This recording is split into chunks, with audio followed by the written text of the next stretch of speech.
Al chile. Mis amigos, soy Bebe Yamel. Bienvenidos a su chile favorito. Aquí las noticias o te enchilan o te dejan picar. Sí, no, ese tipo de discusiones, ese tipo de argumentación, pues imagínate, en fin. Pero sí, ya lo habíamos platicado aquí. Fíjate que ayer tuve el gusto, anduve en México unos días, atender algunos asuntos de índole médica, pero tuve la fortuna de encontrarme con algunas personas, por eso no lo anuncié, porque iba así como de carrera, pero tuve el gusto de conocer a la doctora Leticia Chelius, y nos fuimos a echar un cafecito ahí al Cine Bella Época, que ahora es biblioteca, la biblioteca de Vasconcelos, y justamente ella me hizo la misma pregunta, y ayer, sin saber lo que iban a decir en la mañana, me dice, oye, ¿tú cuándo crees que van a empezar a vacunar a los adolescentes? Y creo que se lo escribí en un WhatsApp y le dije, mira, vas a ver que a los niños y a los adolescentes que no es necesario vacunar, de repente los van a empezar a vacunar, ¿y sabes por qué? Porque ya van a tener vacunas. Es lo que estábamos diciendo, creo que aquí lo dijimos tres programas seguidos que estuvieron preguntando y estas vacunas, obviamente había una polémica de es que el gobierno no los quería vacunar y aquí se dijo, es que nunca dijeron que no los iban a vacunar. Sí, es que no tienen. O sea políticamente han dicho otra cosa y hemos visto cómo conforme van llegando vacunas van ampliando el esquema de vacunación. Cuando la política se apropia del discurso de salud pública, como dicen en mi rancho, ahí es donde la puerca tuerce el rabo. Pero estamos ya en este escenario, de la vacunación y el argumento científico que da el doctor Gatell, ¿no? La parte científica que da es ¿por qué de 15 para arriba? Pues es justo cuando se empieza a ver que la mortalidad se hace presente, ¿no? Que si de por sí ya resulta en un grupo menor, la realidad es que es cuando empezamos a ver que la mortalidad está creciendo. ¿Qué tanto deberían de preocuparse los padres? O sea, creo que aquí ya hay un tema porque muchos papás empezaron a mandar mensajes de seguro tú no eres madre, pero qué bueno que ya van a poder vacunar a mis hijos. ¿Qué tan preocupante es este escenario para los padres? Mira, a mí me parece muy riesgoso que se esté utilizando el argumento de que no los vacunamos porque no se mueren. A mí me parece muy riesgoso. Y te voy a poner el ejemplo que acabo de poner hace rato en El Financiero cuando me entrevistaron. Se muere bastante menos gente de tuberculosis, de poliomielitis, de sarampión y de rabia. Entonces, ¿vamos a dejarlos de vacunar porque son muy poquitos? Pues no. Eso se llama salud pública, es medicina preventiva. Hay que vacunar a todos. Lo que sucede es que el mensaje debería de ser, ¿saben qué? La vacuna está indicada en todos, en todos. Ahora, los tenemos que ir administrando por grupos, tenemos que irlos vacunando por grupos porque no tenemos vacunas suficientes. Lo que pasa es que tú imagínate, si hoy en la mañana sale el doctor Hugo López-Gatell y dice esto que acabo de decir, y dice el grupo de vacunación de adolescentes va a ser de 12 a 18 años, porque es lo que ya está autorizado internacionalmente, pero ahorita no tenemos vacunas, sino para vacunar de 15 a 18. Los papás de personas de 12 a 15 años, pues van a ir a bloquear el aeropuerto ahora los miércoles, ¿no? Porque los martes son los 15 esos que van y se paran de los niños con cáncer, el jueves son los de no sé qué cosa, entonces ya el miércoles ya van a tener quien les bloquee el aeropuerto. Por ahora ser los padres de adolescentes de 12 a 15 años, ¿no? Entonces, eso es lo que están haciendo. Lo que están haciendo es una administración de crisis con base en declaraciones políticas que contaminan el mensaje de salud pública que debería de ser impecable. Ahora, doctor, hay padres que también entraron en esta dinámica de no quiero vacunar a mis hijos porque las vacunas son experimentales, las vacunas se tardan hasta 5 años en cumplir su proceso, yo me voy a esperar hasta ese momento y no cumplen tanto riesgo. Pero aquí se está justamente poniendo esta tabla de los riesgos que hay de la letalidad en los casos confirmados entre estos adolescentes con comorbilidades versus sin comorbilidades. Y vemos que sí obviamente hay una diferencia importante, no estamos hablando de unos, pues hablamos de una diferencia importante, en donde hay mucho mayor riesgo para aquellos adolescentes que tienen comorbilidades, que ya se les había empezado a vacunar, pero empezamos con estas sin comorbilidades. Para los padres que están preocupados por el tema de la vacuna, que si sus hijos son muy jóvenes y que por qué se van a vacunar, ¿hay algún riesgo de vacunación para ellos en particular que se tenga que tener como en la mente? Mira, es cierto que el riesgo de enfermedad es bastante menor en los grupos de menores de 18 años, aún teniendo comorbilidades cuando se hacen las comparaciones con adultos y las mismas comorbilidades, sigue siendo una enfermedad mucho menos agresiva y con una tasa de letalidad mucho menos agresiva. Letalidad es cuando la gente se muere de una enfermedad que estuvo activa. Entonces, mortalidad es cuando ya la medimos al final del proceso. Entonces, es cierto, pero también es cierto que las vacunas tienen bastante menos efectos secundarios. El único efecto secundario preocupante que hemos visto es con vacunas RNA o ARN en español, eh, principalmente de Pfizer, miocarditis transitoria en adolescentes, hombres de 18 y hasta de 30 años personas, ¿no? Eso es lo que hemos visto.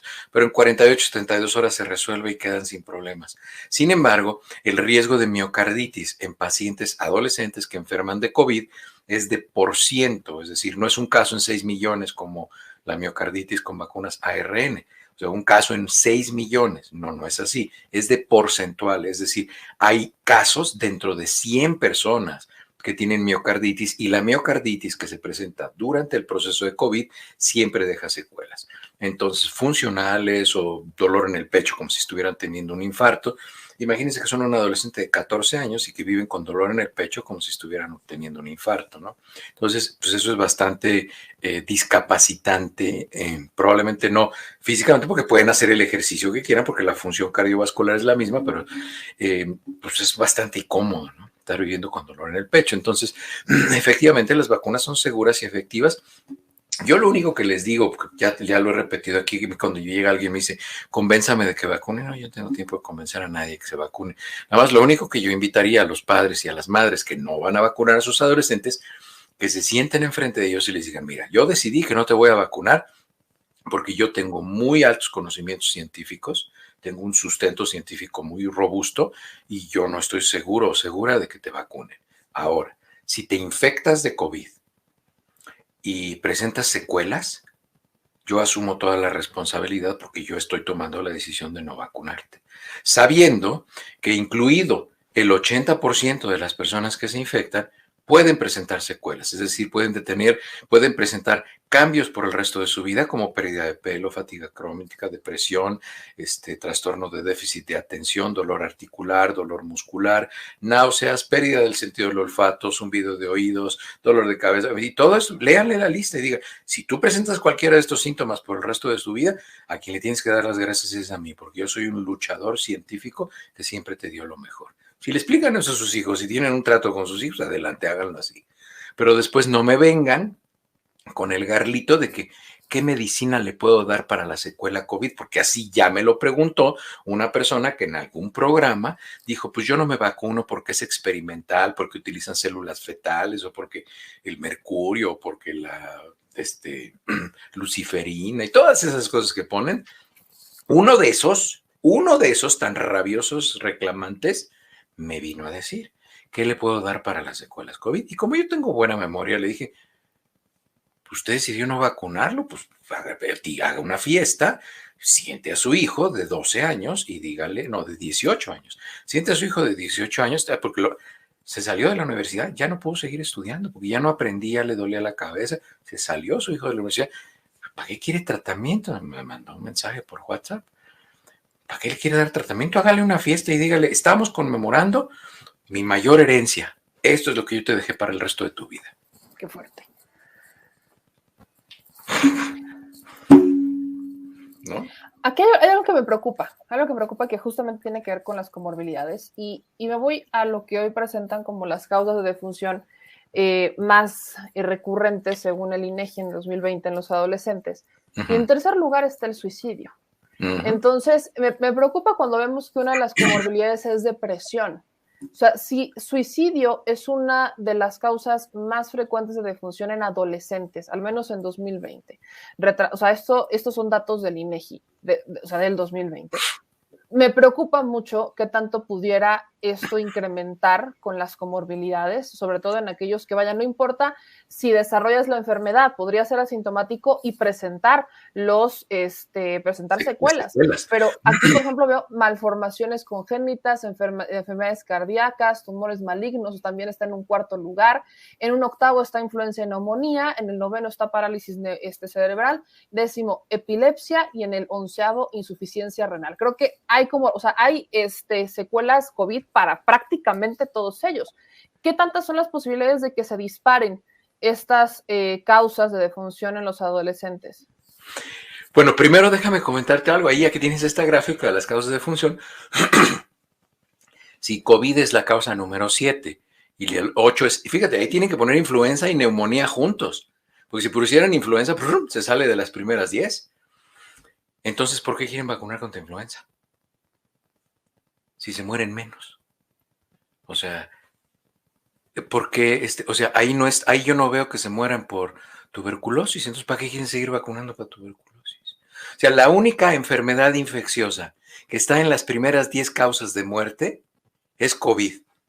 ¿Cómo recuernos me van a venir a decir que no es necesaria la vacunación por la única enfermedad infecciosa incluida dentro de las 10 primeras causas de muerte en adolescentes? O sea, eso yo no lo entiendo, pero en fin. La contaminación del discurso político es muy, como dirían mis cuates colombianos, es muy tenaz. Bueno, entonces, entonces, pues mira, es muy importante. Se me olvidó tu pregunta, es que estoy leyendo el chat, ya te prometo que no leo el chat. Ahorita leemos los mensajes, ya ahorita después estábamos con justo los mensajes del chat. Pero la pregunta es, ¿qué tanta posibilidad hay que se disparen estas causas de defunción tomando en cuenta las secuelas COVID? Esto que te están poniendo aquí, ¿cómo se sacan estas causas de defunción? Es un análisis de las causas de mortalidad. Y entonces, si se fijan, ahora ya le ponen agresiones. Antes se ponían accidentes, que es tradicionalmente, siempre ha sido por los últimos, desde que se lleva registro de la mortalidad estadística, los accidentes, y ahora ya le ponen agresiones. Yo no sé por qué le pusieron agresiones, pero bueno, supongo que el nivel de violencia intrafamiliar es muy alto. Sí, quizás por el tema de agresiones era como incluso pleitos o balazos, a golpes o algo así, y accidentes como un accidente automovilístico o algo así, ¿no?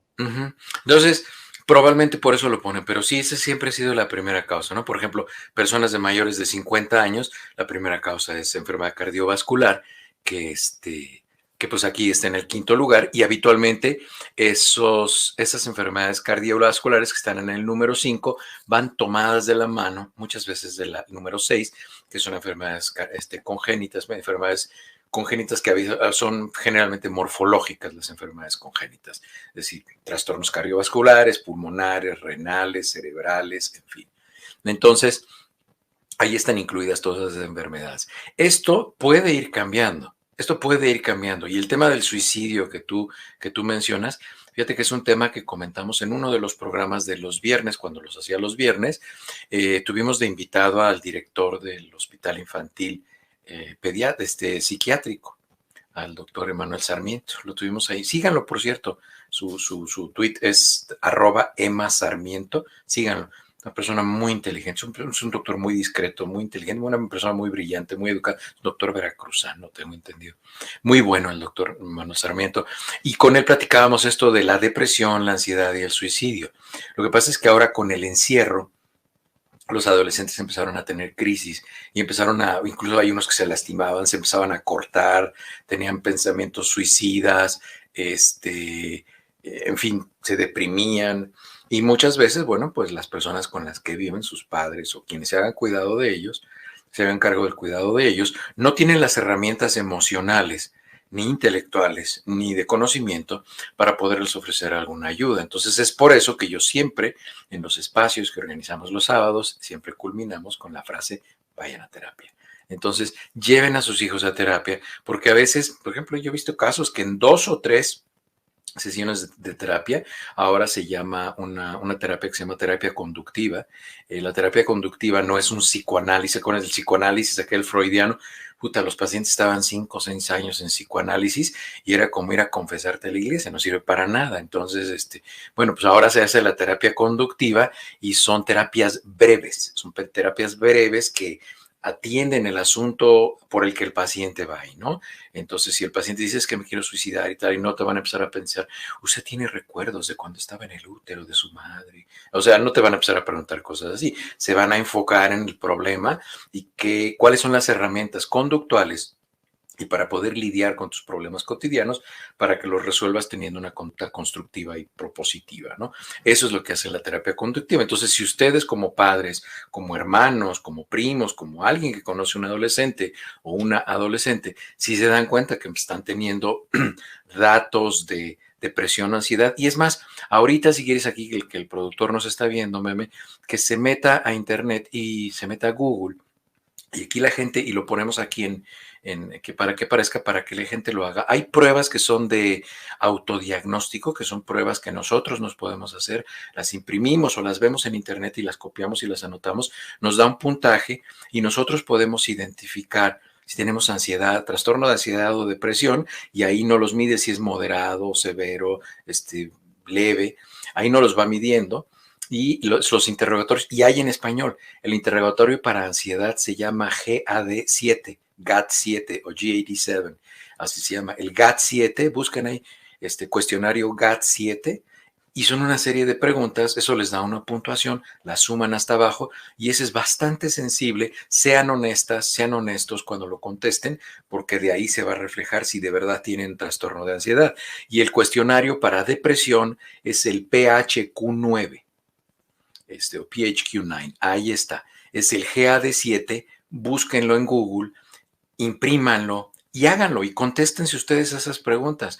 ¿Se ha sentido nervioso, ansioso, con nervios de punta? Y ahí ponen nunca, a veces, más de la mitad de los días de la semana o prácticamente todos los días, ¿no? Entonces, siempre pongan la peor respuesta, ¿de acuerdo? Porque si de repente dice, pues sí, son varios días, son 2 o 3, pero bueno, ya 3 o 4, es que no sé si es la mitad, ¿no? Pongan la peor.